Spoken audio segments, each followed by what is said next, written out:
Good evening பிள்ளைகள். நாங்கள் இன்றைக்கு உங்களுடைய தரம் 9 மீட்டல் கிளாஸ்ல பிள்ளைகள் அழகு மூண்டிட்ட 5வது பகுதி 2க்குரிய வினாவில் இருந்து பார்ப்போம். என்ன பிள்ளைகள்? ரைட், கவனிங்கோ.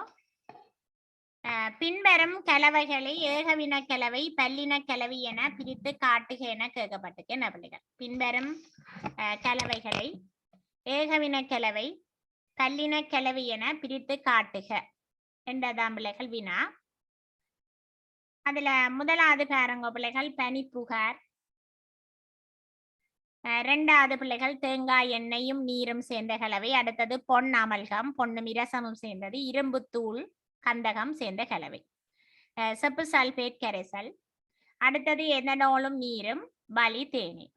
சோ இதுல பிள்ளைகள் நாங்கள் ஏகவின கலவை என்று சொல்லும் பொழுது நீங்கள் செப்பு சல்பேட்டு கரைசல்,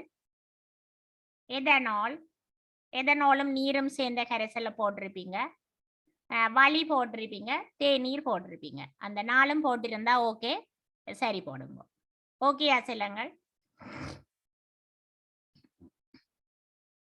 ஓகேயா பிள்ளைகள்? பனிப்புகார் என்ன கலவை?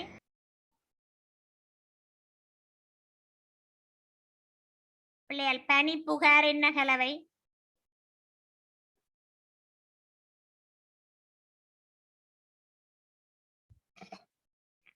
கதைக்கிற கேக்குதா செல்லங்கள்? ஓம் டீச்சர். ஓகே, பனிப்புகார் என்ன கலவை? ஏகவின கலவையோ பல்லின கலவையோ? பிள்ளைகள் ஆன்சரை சொல்லுங்கடா செல்லங்கள். பனிப்புகார் ஏகவின கலவை. பனிப்புகாரோமா? பனிப்புகாரோ வலியும் நீரும் சேர்ந்ததுதான் பனிப்புகார். பல்லின கலவை இல்ல, அது தெரியும் ராசா. பனிப்புகார் என்றது அது பல்லின கலவைக்குள்ள வரும். அப்ப அது என்ன காரணம்டா, பனி பெய்கிற நேரம், அதாவது துளியும் விழும், பனி துளியும் வரும்போது அந்த பனியின் ஆவியும் இருக்கும் அப்ப வளிமண்டலத்துல. ஓகேயா?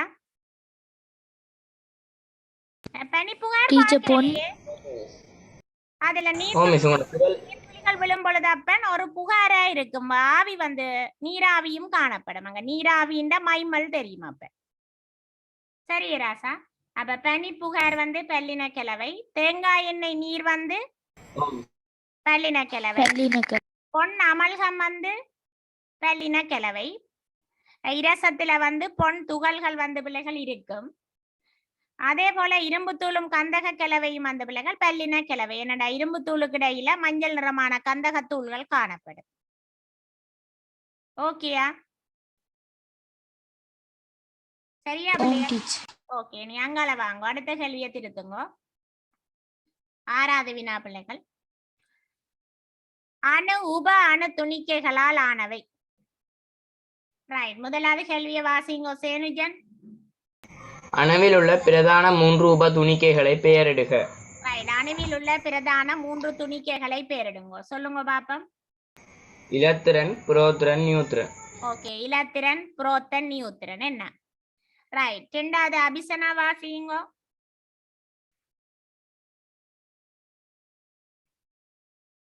ரெண்டாவது வினாவை வாசிங்கம்மா.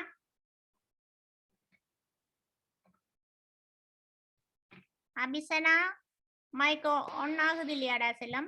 ஓகே, வாசிங்க.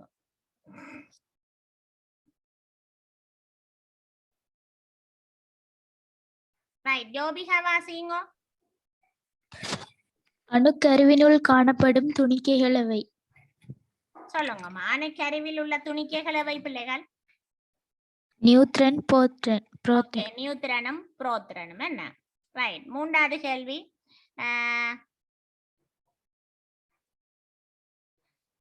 நிர்மலா நிம்மி என்று வந்தது யாரம்மா? பேரை சொல்லுங்க. அபிஷேகே, அருக்ஷனே.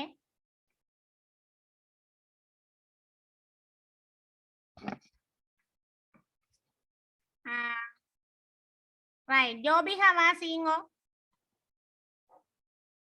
3வது கேள்விய. கருவை சுற்றி இயங்கிய வண்ணம் இருக்கும் துணிக்கை. ஓகே, கருவை சுற்றி இயங்கிய துணிக்கைகள். வண்ணம் இருக்கும் துணிக்கை எது பிள்ளைகள்? துணிக்கைகளவை இலத்திரன். இலத்திரன்கள் என்ன? ஓகே, ஆசிக் 4வது கேள்வி. Okay miss. மூலம் ஒன்றின் அணு என்றால் என்ன? ஓகே, மூலகம் ஒன்றின் அணுவன் என்றால் என்ன ராசா?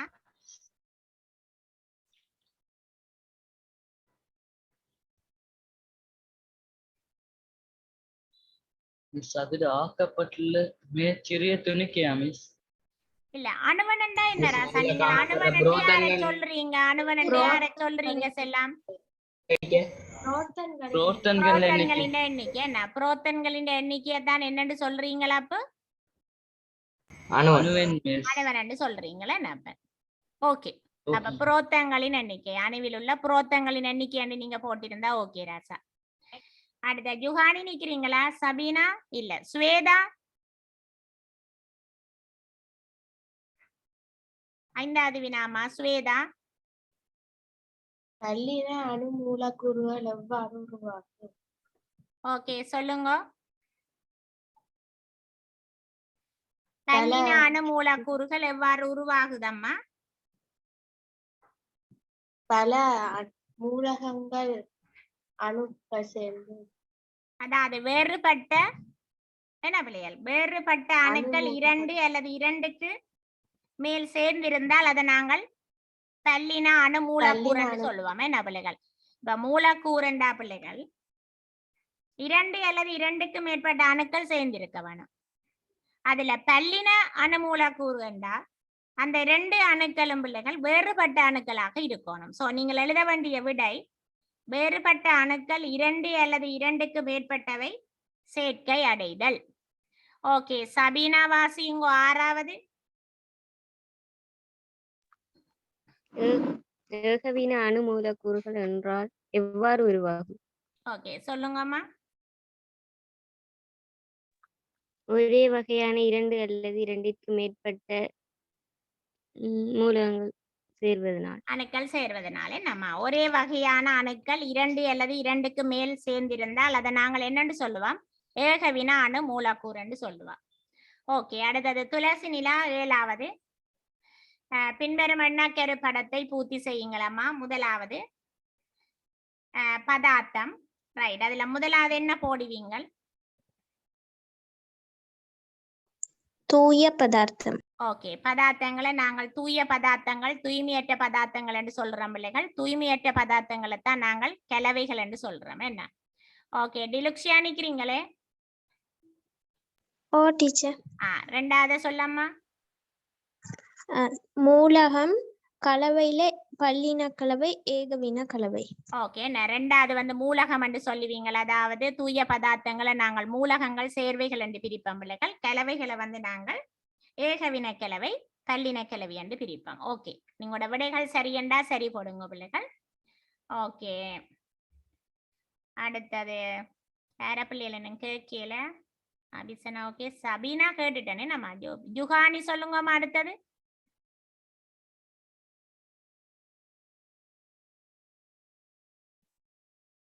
சேர்வை என்றால் என்னம்மா?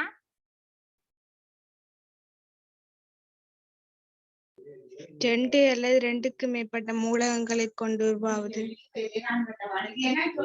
ஓகே, நபலையால் 2 அல்லது 2க்கு மேற்பட்ட மூலகங்கள் குறிப்பிட்ட விகிதத்தில் இரசாயன ரீதியாக சேர்க்கை அடைந்து உருவாகிய தூய பதார்த்தத்தை தான் நாங்கள் என்னன்னு சொல்லுவோம்?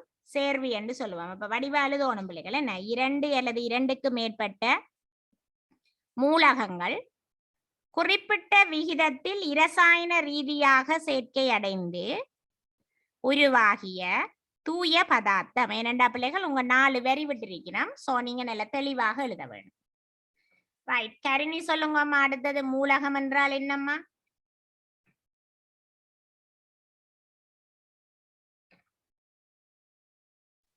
பௌதிக ரீதியாகவும் ரசாயன ரீதியாகவும் வேறுபட்ட இயல்புகளையுடைய பதார்த்தங்களாக மேலும் பிரிக்க முடியாத தூய பதார்த்தங்கள் மூலகம் எனப்படும்.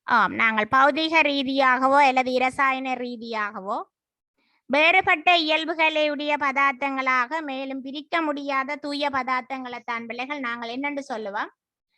மூலகங்கள் என்று சொல்லுவோம். என்ன பிள்ளைகள்? ஓகே, அழகு பறிக்க 4 செய்த நீங்களா பிள்ளைகள்? Oh miss first. Okay, first part மட்டும் செய்த நீங்க?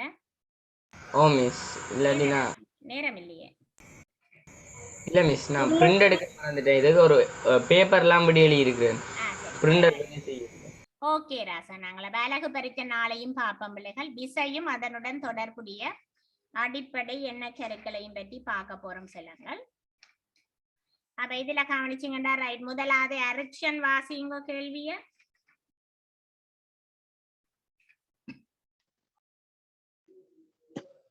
பின்வரும் படம் குறிப்பது. சரியான விடயங்கள் தேரிடுக. பின்வரும் படம் குறிப்பது நராசா. ரைட். ஒன்றை வந்து தள்ளுறார், மற்றதை வந்து என்ன செய்யறார்? இழுக்கிறார். ரைட். அப்ப சொல்லுங்க, முதலாவது விசை என்றால் என்ன என்பதை குறிப்பிடுவேன். விசை தொழிற்படும் திசையை காட்டுவேன். விசையின் பிரயோக புள்ளிய காட்டுவேராம். மேற்கூறிய யாவும் பொருத்தமானது. எது போட்ட நீங்கள் அப்ப?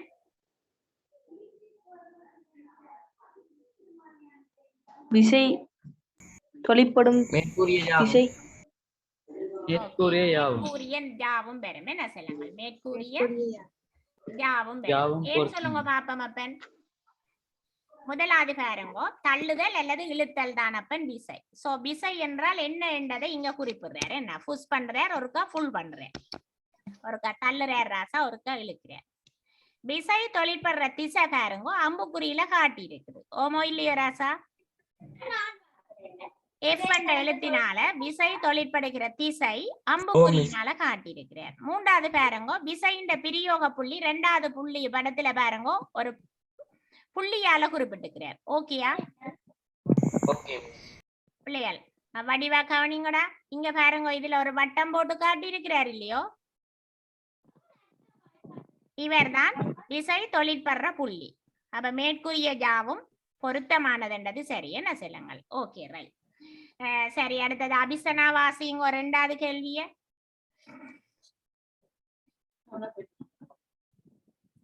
விசையை பிரயோகிப்பதன் மூலம் ஓய்விலுள்ள பொருளை இயங்கச் செய்யலாம், இயங்கிக் கொண்டிருக்கும் பொருளை ஓய்வடைய செய்யலாம், இயங்கும் பொருளின் வேகத்தை மாற்றலாம். மேற்கூறிய யாவும்.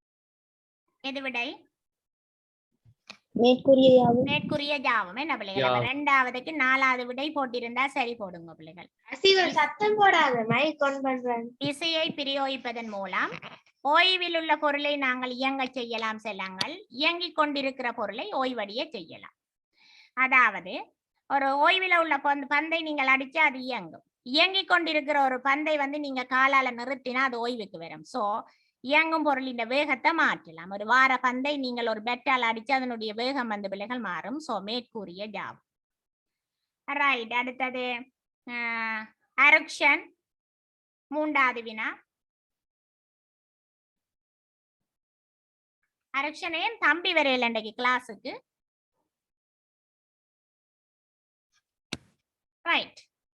பின்வருவனவற்றில் தவறானது. ரைட், சொல்லுங்க. 3வது வினாவை சொல்லுங்க ராசா.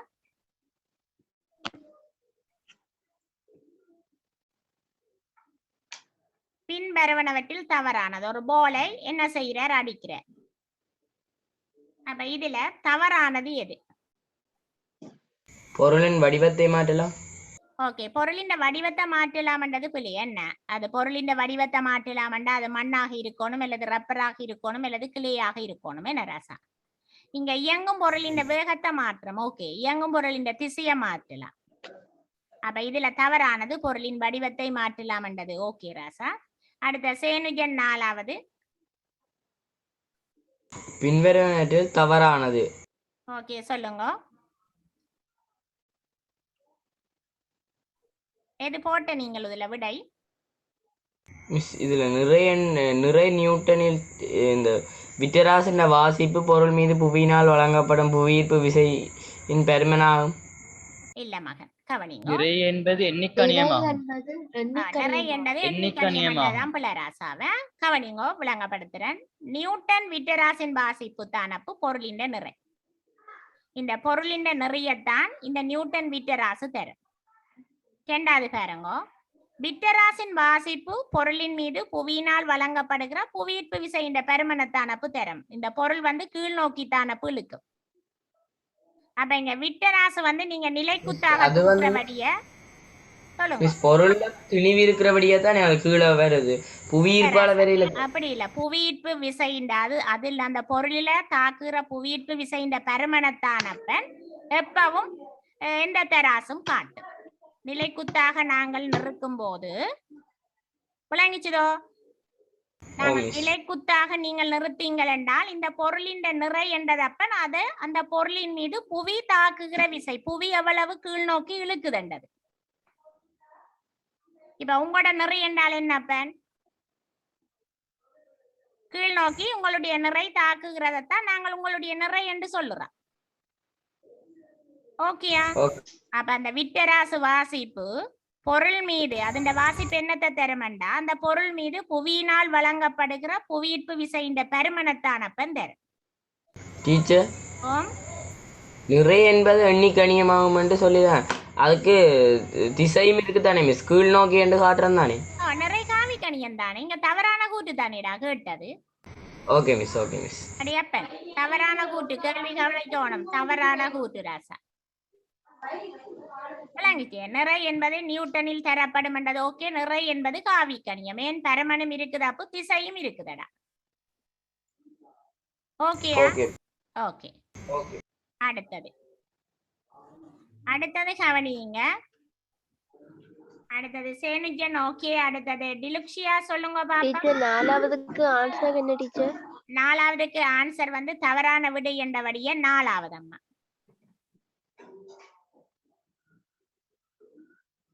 டிலுக்ஷியா வாசிங்க 5வது வினா. விசையின் சர்வதேச அலகு நியூட்டன். ஓகே, விசையின் சர்வதேச அலகு வந்து என்னத்தை தரும் பிள்ளைகள்? நியூட்டனை தரும். என்ன? ஓகே தானே, விசையின் சர்வதேச அலகு வந்து பிள்ளைகள் நியூட்டனை தரும். ஓகே, அடுத்தது துளசினிலா நிக்கிறீங்களா? இல்லையே நம்ம என்ன பெரியல என்ன. Okay right. அடுத்தது மாமாணி சொல்லுங்க. 6வது விசையின் பருமனை அளக்க பயன்படும் உபகரணம் நியூட்டன் விட்டராசு. நியூட்டன் விட்டராசு. என்ன? 6வது விசையின் பருமனை அளக்க பயன்படுகிற உபகரணம் நியூட்டன் விட்டராசு. டீச்சர் அபிஷேக் வந்தாராமே டீச்சர் கிளாஸ்க்கு. வந்துரோடா இல்லையடா செல்லம். ஜசானா வந்தவங்க ஒரு கேளப்பன் எனக்கு வந்த போல இல்லையடா செல்லம். சரியா? சொல்லுங்க மாமாணி. டீச்சர் செயற்பாடு 4.1 நீக்கிறதானே புக்ல, ஸ்கூல் புக்ல. அந்த செயற்பாட்டுல அவதானம் என்ன? நான் அது பாக்கலையம்மா. இப்ப இது பார்த்துட்டு தான் அது பார்க்கலாமடா. இப்ப எல்லா பரீட்சை இல்லையோ செய்யறோம். Okay teacher. ரைட். அடுத்தது 7வது கேள்விய பாருங்க பிள்ளைகள். அடுத்தது ஸ்வேதா வாசியம் 7வது கேள்வி. பின்வருவனவற்றுள் காவிக்கணியம் அல்லாதது. ரைட். பின்வருவனவற்றில் ஏதம்மா காவிக்கணியம் இல்லை? திணிவு. திணிவு. என்ன? திணிவு வந்து எண்ணிக்கணியம். ஓகே, விசை காவிக்கணியம், நிறை காவிக்கணியம், விசையின் நிறையும் காவிக்கணியம், திணிவு வந்து எண்ணிக்கணியம். ஓகே, சபீனா வாசிங்க 8வதம்மா.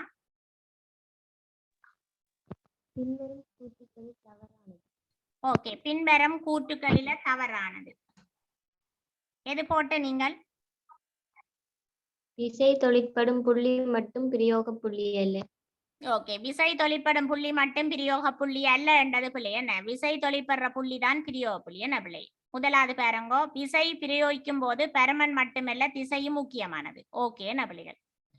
விசை தொழிற்படுற திசையில தான் பொருள் அசையும் என்றதும் ஓகே.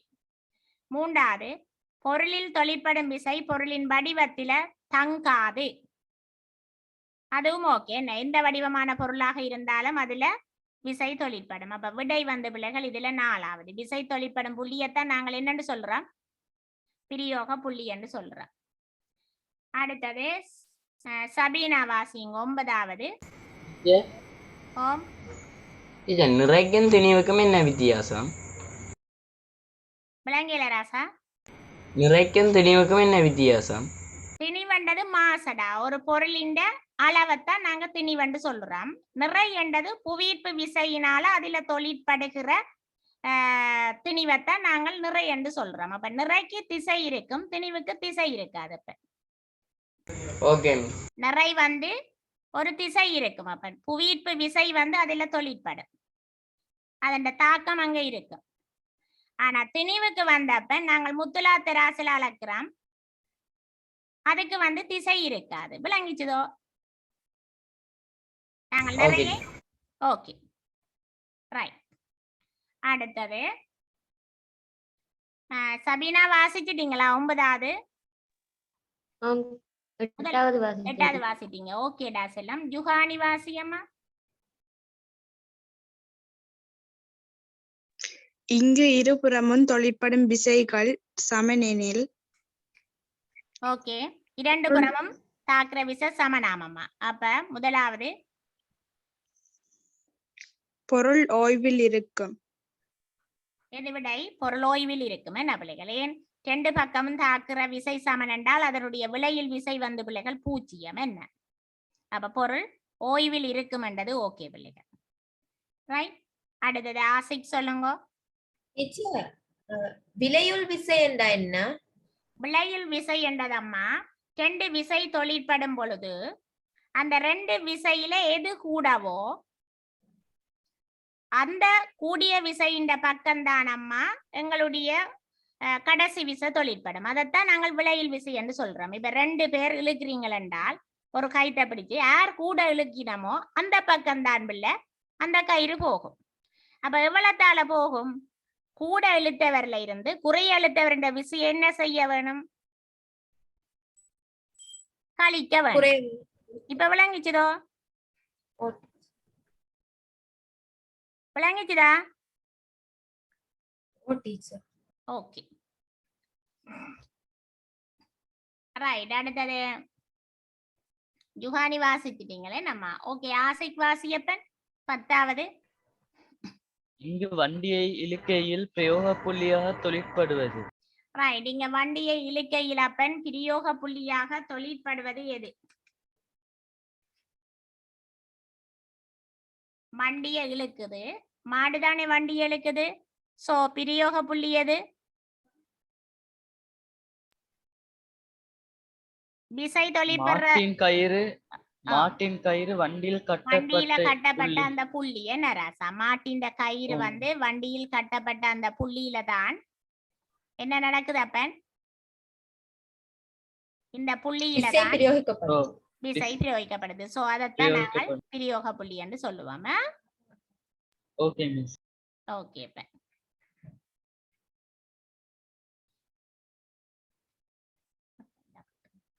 ரைட். பகுதி 2.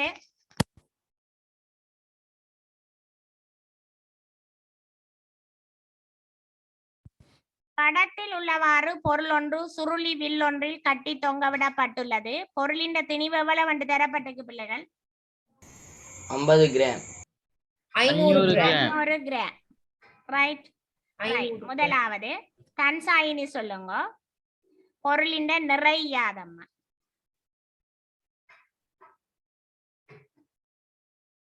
என்னன்னு காணுவீங்க பிள்ளைகள்? 100 கிராம் எத்தனை Newton? 1 Newton. 100 gram 100 gram 1 Newton. 100 gram வந்து பிள்ளைகள் 1 நியூட்டன். சோ 500 கிராமும் எத்தனை நியூட்டன்? 5 நியூட்டன். 5 நியூட்டன். இல்லாட்டி நீங்கள் என்ன செய்ய வேணும்னா நிறை தானே கேட்டது.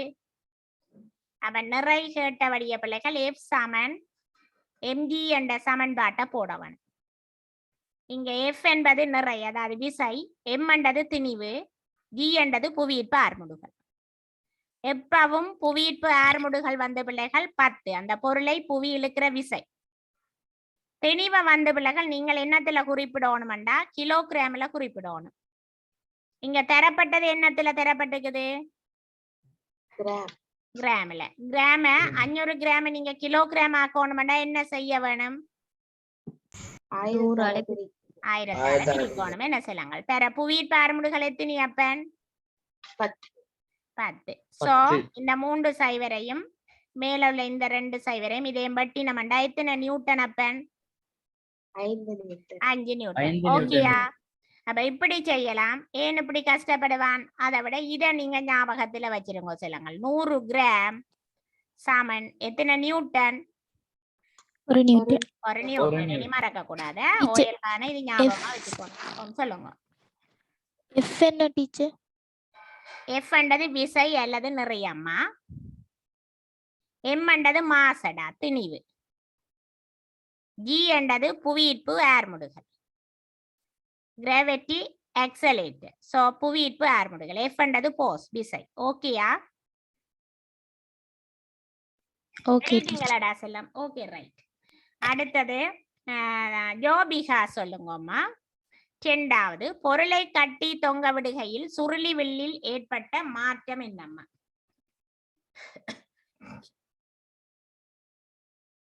நீங்க பொருளை கட்டி தொங்க விடுகையில இந்த சுருளிவில் இந்த விட்டராசுக்களையும் வந்த விலைகள் இந்த சுருளிவில் தான் காணப்படும் விட்டராசுக்களையும் பாத்தீங்களா சுருளிவில் தான் இருக்கும் சோ அந்த சுருளி வில்லில ஏற்பட்ட மாற்றம் என்ன சுருளிவில் என்ன செய்யும் நீளுமா குறுகுமா நீளம் என்ன பிள்ளைகள்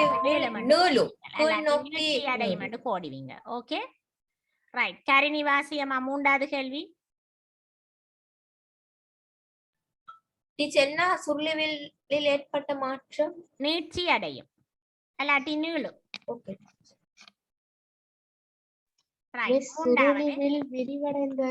ஓகே சுருளிவில் விரிவடைந்ததுண்டா சரி அம்மா ஓகேடா 3வது பிள்ளைகள் மேற்படி சுருளிவில் பயன்படும் பொருளின் நிறையை அளக்க பயன்படும் உபகரணம் என்ன என்ன ஹரிணி இதுக்கு என்னம்மா விட கரணி இல்லையாடா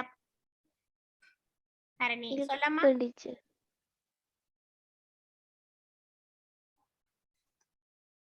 மிஸ் வேதா சொல்லலாம் சொல்லுங்கடா விட்டராசு நியூட்டன் விட்டராசு என்ன நியூட்டன் விட்டராசு அல்லது விட்டராசு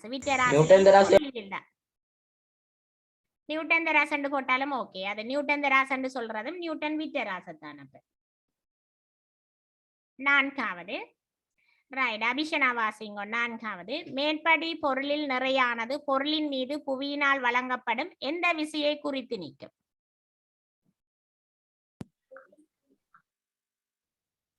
நாங்கள் ஏற்கனவே பார்த்த நாங்கள் புவியீர்ப்பு விசை என்ன பிள்ளைகள் நியூட்டன் விட்டராசினால குறிக்கப்படுகிற நிறை வந்த பிள்ளைகள் புவியீர்ப்பு விசையத்தான் பிள்ளைகள் பொருளின் புவியீர்ப்பு விசையத்தான் குறிச்சு நிற்கும் ஓகே கெட்டிக்காரு அடுத்தது அருக்ஷன் சொல்லுங்க 5வது மேற்படி பொருளானது கிடையாக இழுக்கப்படின் மேற்படி விசை தொழிற்படுமா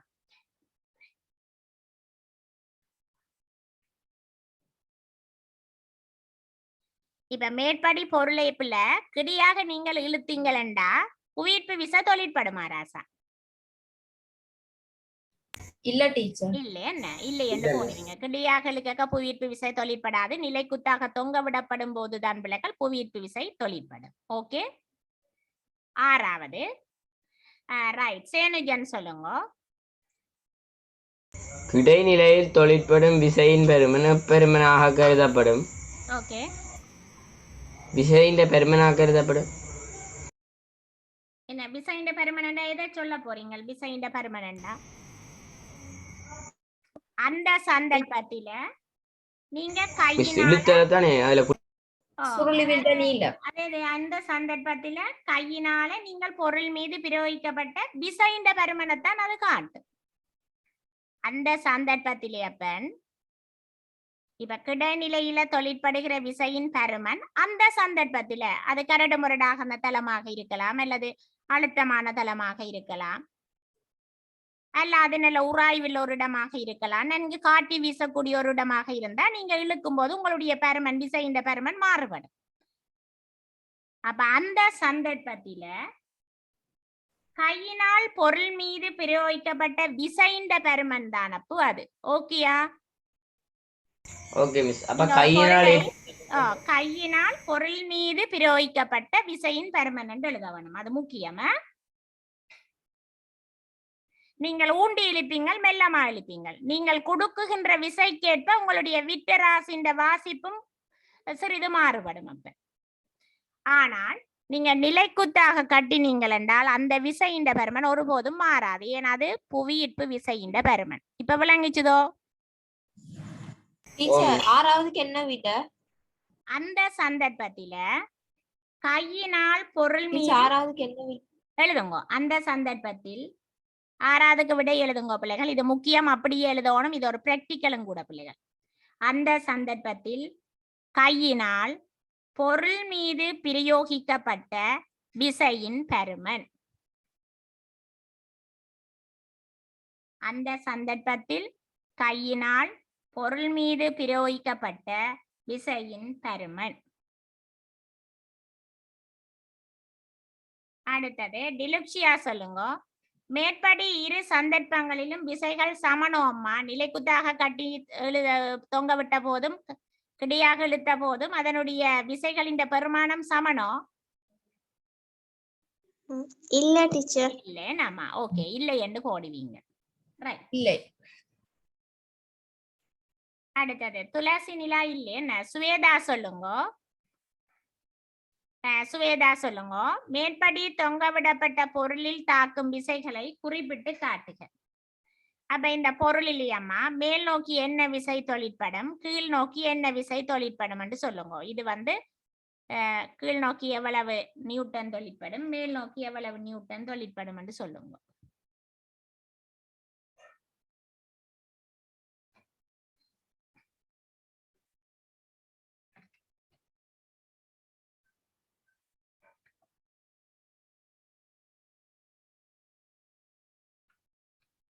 எத்தனை கிராம் பொருள் அம்மா? சுவேதா, எத்தனை கிராம் பொருள்? 500 கிராம். அப்ப எத்தனை நியூட்டன் அம்மா? 5 நியூட்டன். 5 நியூட்டன். அப்ப பாருங்க, இந்த சுருளி வில்லில மேல் நோக்கி தாக்குற விசை எத்தனை நியூட்டன்? இழுவிசை, கிளையின் இழுவிசை 5 நியூட்டன். கீழே பொருளின் நிறை எவ்வளவு அம்மா? 5 நியூட்டன். இப்ப விளங்கிச்சுதோ? அப்ப இத குறிச்சு காட்டுவீங்களா? அங்க என்ன மேல காணப்படுவது கயிற்றில் உள்ள இழுவிசை, கீழே காணப்படுவது பொருளின் நிறை அம்மா. அப்ப மேலையும் நீங்கள் 5 நியூட்டன் போடுவீங்க, கீழையும் கவனிங்க. மேல தாக்குறது கட்டி தொங்க விடப்படும் போதும் மேல தாக்குறது என்ன 5 நியூட்டன் வரும். இப்ப இந்த பொருளின் நிறை தானப்பு அந்த சுருளி வில்லில தாக்கும். இல்லாட்டி பொருள் என்ன செய்திடும்? அறுந்து விழுந்துடும். இப்ப விளங்கிச்சுதோ? பொருள் சமநிலையில தூக்கப்படுதுண்டாலடா, நீ தூக்குற கயிறோ அல்லாட்டி நீங்க தூக்குகிற சுருளி வில்லோ அந்த பொருளின் நிறையில மேல் நோக்கி ஒரு இழுவிய கொடுக்கும். அந்த இழுவிய விட, அந்த டென்ஷனை விட பொருளின் நிறை கூடவாக இருந்தால் இதுல என்ன செய்திடும்? அறந்து விழுந்துடும். இப்ப விளங்கிச்சதோ? அப்ப சமநிலையில் இருக்கல மேல் நோக்கி தாக்குகிற இழுவிசையும் கீழ் நோக்கி தாக்குகின்ற அந்த பொருளின் நிறையும் சமனாக இருக்குமடா. ஓகேயா? Okay miss. Okay, right. நீங்க பொருளின் பாரத்தை கூட்ட கூட இழுவிசை என்ன செய்யும்? கூடும். ஆக கூட்டினா என்ன செய்யும்? கயிறு அறுந்துடும். Okay, right. அடுத்த வினா சபீனா சொல்லுங்க. உமது அவதானத்துக்கான காரணம் என்ன?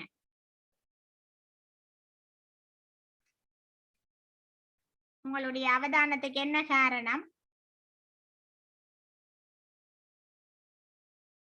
மேல் நோக்கி இழுவிசை டீயும் கீழ் நோக்கி பொருளின் நிறை எம்ஜியும் தொழிற்படுவது நம்ம ரெண்டும் சமனாக இருப்பது. அப்ப உமது அவதானத்துக்கான காரணம் மேல் நோக்கிய இழுவை டீயும் கீழ் நோக்கிய பொருளின் நிறை எம்ஜியும் எப்படி இருக்குது பிள்ளைகள்? சமனாக சமனாக இருக்கும். ஒரே நேர்கோட்டில தொழிற்படும் பிள்ளைகள். டீச்சர் Okay திருப்பி தானே? ஒருக்க சொல்லுங்க. உமது அவதானத்துக்கான காரணம் எழுதுங்க பிள்ளைகள். மேல் நோக்கிய இழுவை டீயும் மேல் நோக்கிய இழுவை டீயும்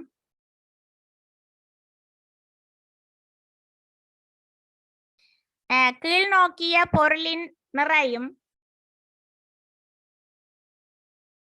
ஒரே நேர்கோட்டில் சமனாக தொழிற்படல்.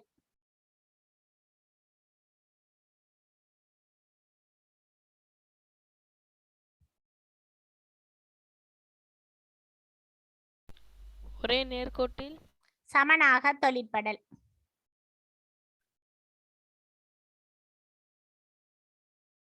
அடுத்தது பிள்ளைகள், அதனால் அதிகரிப்பது எது? விசை அதிகரிக்க அதிகரிக்க, நிறை அதிகரிக்க அதிகரிக்க என்ன அதிகரிக்கும் பிள்ளைகள்? நியூட்டன். இழுவிசை அதிகரிக்கும். என்ன பிள்ளைகள்? பொருளின் நிறை அதிகரிக்க அதிகரிக்க அந்த இலையில அல்லது சுருளி வில்லில காணப்படுகிற இழுவிசை அதிகரிக்கும். அப்ப அதனால் அதிகரிப்பது எது? அப்ப கொள்ளுங்க. பொருளின் நிறை அதிகரிக்க பொருளின் நிறை அதிகரிக்க இலையில் தாக்கும் இழுவிசையும் அதிகரிக்கும். பொருளின் நிறை அதிகரிக்க இலையில் தாக்கும் இழுவிசையும் அதிகரிக்கும்.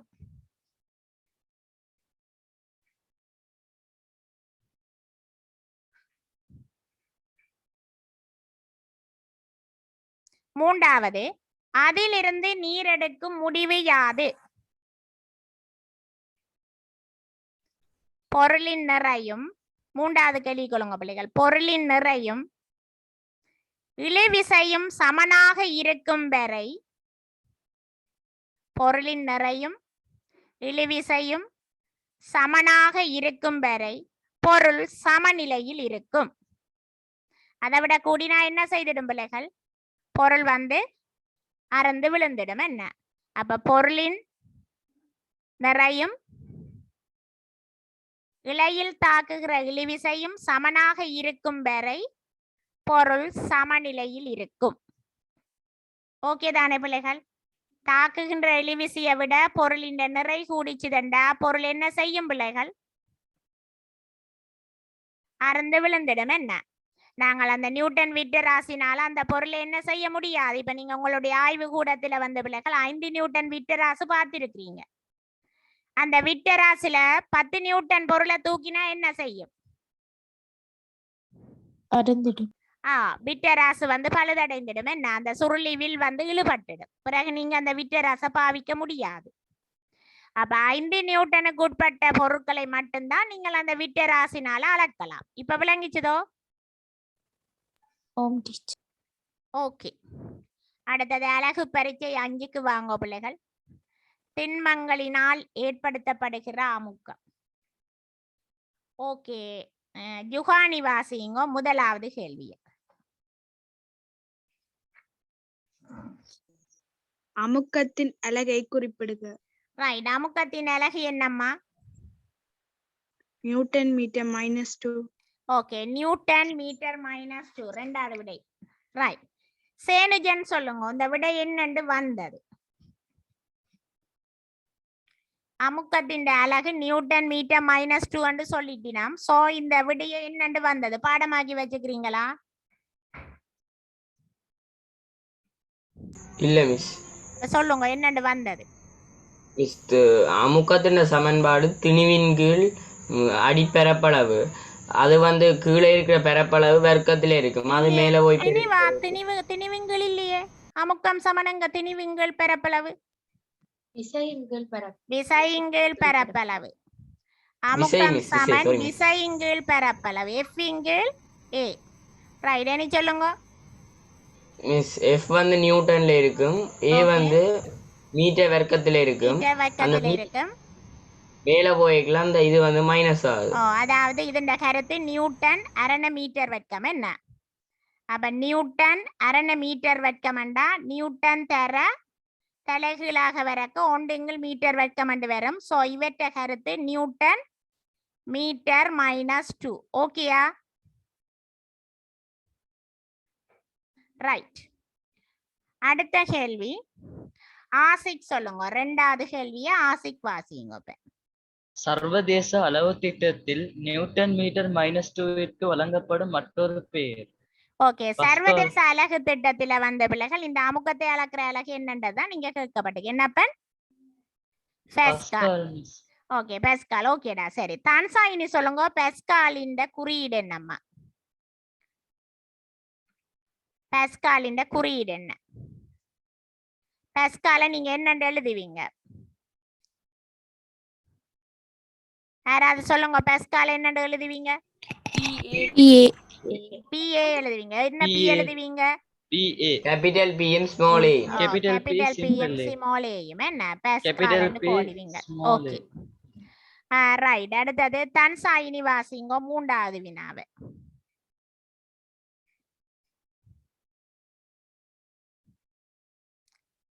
மூன்றாவது வினாவை வாசியம்மா. கீழ்வரும் கூட்டுகளில் படம் சார்பாக சரியானது. ஓகே, இந்த படத்தை பார்த்து இந்த கூட்டுகளில் எது சரி என்று சொல்லுங்க. முதலாவது அமுக்கத்தில் பரப்பின் செல்வாக்க காட்டுதோ, அமுக்கத்தில் விசையின் பங்களிப்பை காட்டுதோ, விலையில் விசை அதிகரிக்கும் போது அமுக்கம் அதிகரிக்குது என்றதை சொல்லுதோ, அமுக்கமானது காவிக்கணியம் என்றதை குறிப்பிடுதோ.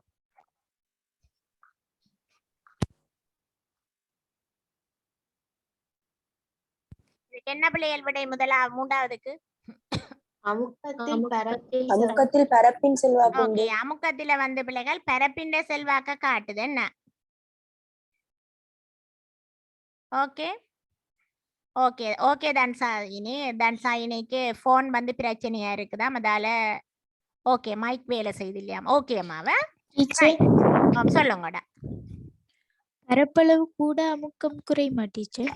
ஓகே, கவனிங்கம்மா. அமுக்கம் சமனடா விசையின்கீழ் பரப்பு. இதுதான் சமன்பாடு.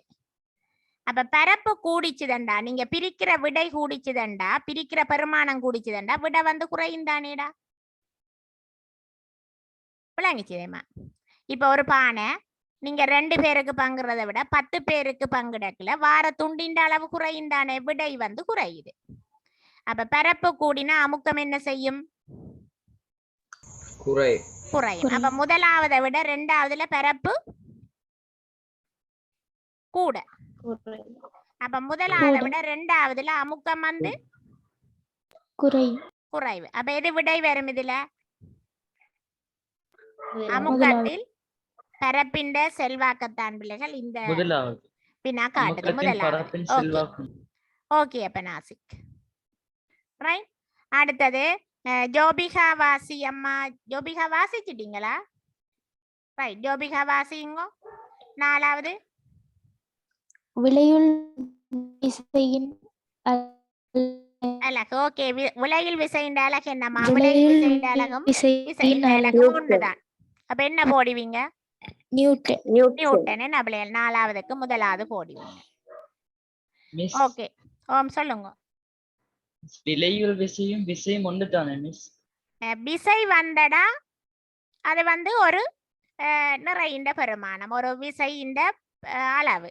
விலையில் விசை என்று சொல்றது அப்ப இப்ப ஒரு பொருள்ல ஒன்றுக்கும் மேற்பட்ட விசைகள் தாக்கலாம். அப்போ கவனிங்க, ஒரு பொருள்ல வந்தப்பன் இப்ப ஒன்றுக்கு, இப்ப இது ஒரு பொருளடா, நீ அப்பன் இத 10 நியூட்டன் விசையோட இழுக்கிற, இது விசை. இழுத்தல் அல்லது தள்ளுதல் வந்து விசை. இப்ப விளங்கிச்சுதோ? ஓகே, உங்களோட நண்பரும் உங்களோட சேர்ந்து 5 நியூட்டன் விசையோட இழுக்கிற, இது விசை, இழுக்கிறது விசை. இந்த 2 பேரும் சேர்ந்து எவ்வளவு இழுக்கிறீங்க? இப்ப 5 நியூட்டன். 15 நியூட்டனடா. ரெண்டையும் கூட்டணும், ஒரே திசை இல்லையோ? அப்ப இந்த பொருளில தாக்குகின்ற கடைசி விசை, இறுதி விசை, அதுதான் விலையில் விசை. அதாவது அந்த பொருளில தாக்குகிற எல்லா விசைகளும் விளைவாக கடைசியாக வருகிற விசை. இப்ப விளங்கிச்சுதோ? அப்ப உங்களோட நண்பர் 5 நியூட்டனோட இழுத்தா இப்ப நீங்க 15 நியூட்டன்ல இந்த திசையில இழுக்கிறீங்க. ஓகே அப்ப இன்னொருத்தர் வந்து இங்கால 15 நியூட்டனோட இழுக்கிற எதிர் திசையில இழுக்கிற அப்ப இந்த பொருள் அசையுமோ? இல்ல அப்ப விளையில் விசை எவ்வளவு இப்ப? 0. விளங்கிச்சுதோ? ஏன் ரெண்டும் வேறுபட்ட திசையடா. எதிர் திசையில தொழிற்படுறபடிய இந்த பொருள் வந்து அசையாது. அப்ப பெரிய விசையிலிருந்து சிறிய விசையை கழிக்கும் போது பொருளில தொழிற்படுகிற இறுதி விசையத்தான் நாங்கள் இங்க கருதுவோம். இப்ப விளங்கிட்டுதோ? ஓகேடா செல்லு. ரைட், அடுத்தது கரிணி வாசிங்கம்மா.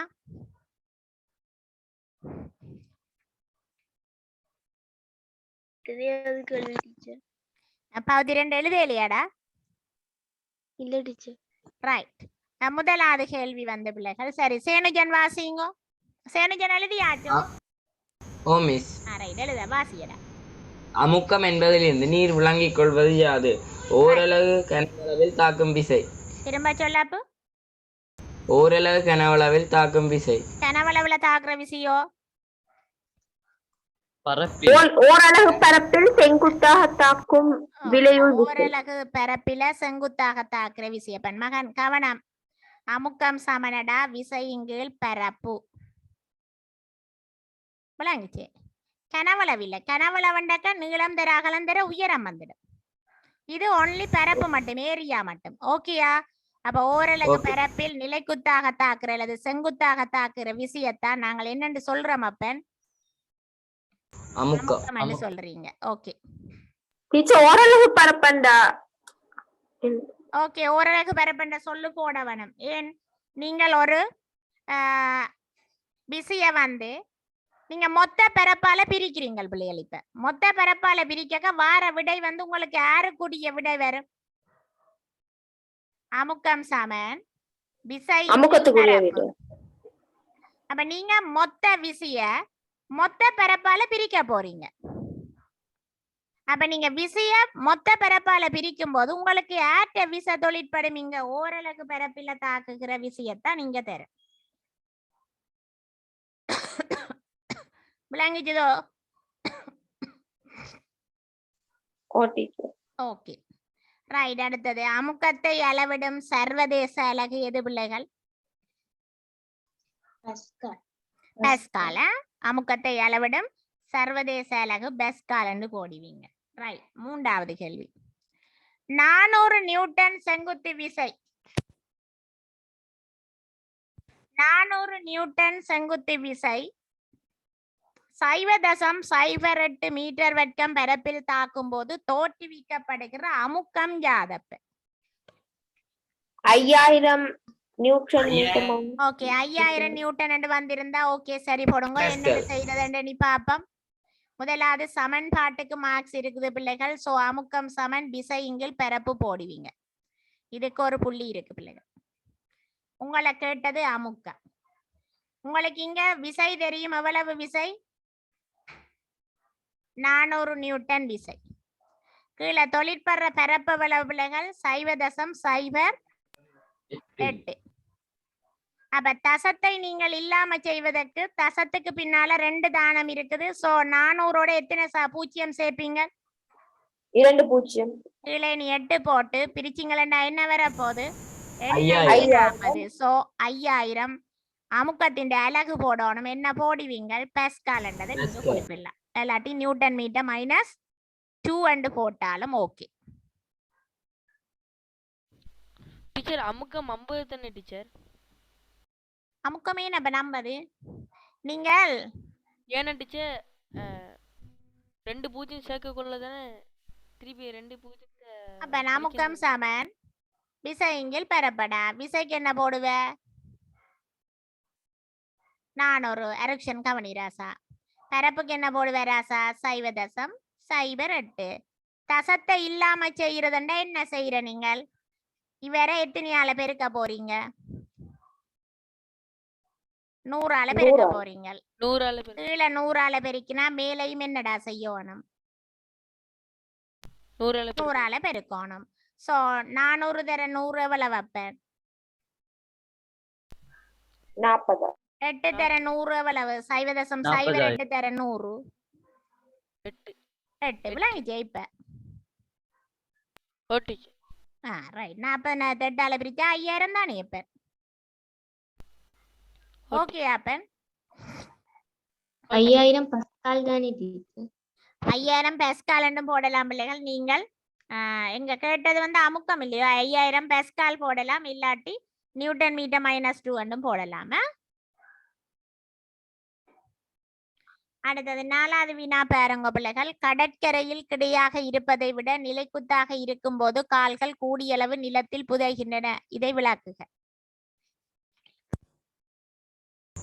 டீச்சர் ஓகே சொல்லப்ப புவியீர்ப்பு விசை காரணமாகவும் காலின் பரப்பளவு குறைவு என்பதாலும் ஓகே அப்ப கடற்கரையில கிடையாக இருப்பதை விட நீங்க நிலைக்குத்தாக இருக்கும் போது கூடியளவு ஏன் நிலத்துல புதைகிறதுண்டா நீங்கள் அந்த புவியீர்ப்பு விசையை மெயின்டைன் பண்ண தேவையில்லை நீங்க கிடையாக படுத்தாலுமடா கீழ் நோக்கி புவியீர்ப்பு விசை உங்களோட நிற தொழிற்படுமடா தம்பி நீ கவனி கிடையாக படுத்தாலுமடா உண்ட நிற கீழே தான் தொழிற்படும் நின்றாலுமடா கீழே உண்ட நிற தான் தொழிற்படும் காலின் அடி பரப்பளவு குறைவென்றதால பரப்பத்தான் நீங்க சொல்லணும் விளங்கிச்சுதோ அமுக்கத்தை பற்றி வாரடங்கள்ல நீங்க இங்க பரப்பத்தான் சொல்லணும் அப்ப என்ன காரணம் அமுக்கம் சமன் விசைங்கள் பரப்புன்றது உங்களுக்கு தெரியும் பரப்பு குறைவதனால அமுக்கம் கூடுது ஓகேயா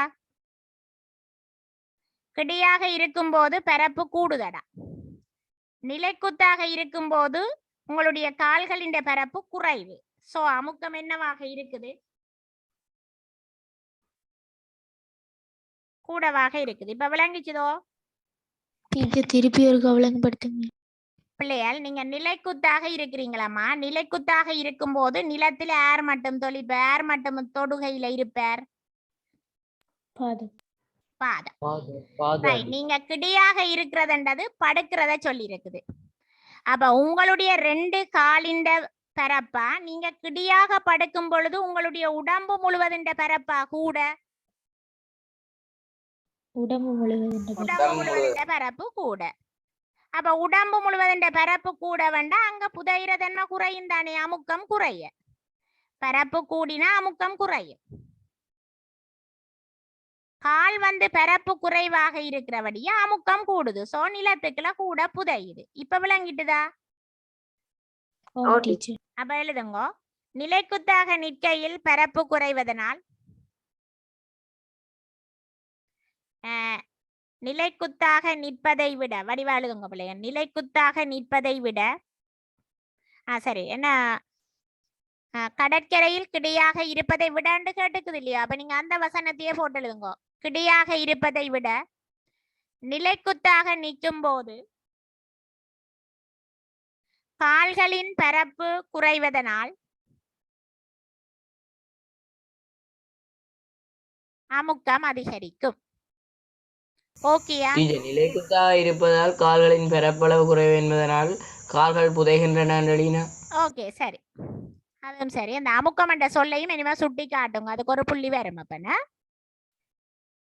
சரி பரப்பு குறைஞ்சா அமுக்கம் கூடுமன்ற புள்ளிய சொல்ல நீங்க இங்க சொல்லணும்டா இது விஞ்ஞான விளக்கத்தோட நீங்கள் எழுத வேணும் ஓகே ஒவ்வொன்றுக்கும் ஒவ்வொரு புள்ளியடா அப்ப இப்ப 3 புள்ளி என்றா சரியோ அந்த 3 புள்ளியையுமடா பங்கிட்டு தான் கொடுப்பாங்க அந்தந்த பாயிண்ட் இருக்கணும் அடுத்தது அமுக்கத்தில செல்வாக்கு செலுத்துகிற காரணிகளை சொல்லுங்க